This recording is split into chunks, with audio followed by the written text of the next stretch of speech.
السلام علیکم ورحمۃ اللہ وبرکاتہ۔ بسم اللہ الرحمن الرحیم۔ رزق میں اضافے کا وظیفہ۔ حضرت ابو ہریرہ رضی اللہ عنہ فرماتے ہیں، لوگ جب پہلا موسمی پھل دیکھتے تو رسول اللہ صلی اللہ علیہ وسلم کے پاس لے آتے۔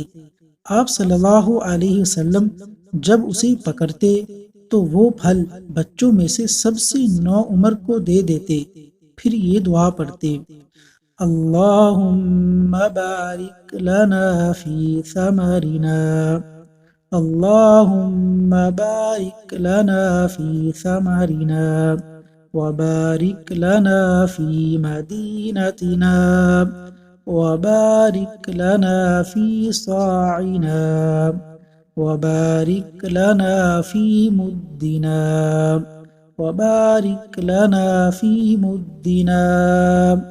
اللہ تبارک و تعالیٰ سے دعا ہے کہ اللہ تعالیٰ عمل کرنے کی توفیق عطا فرمائے۔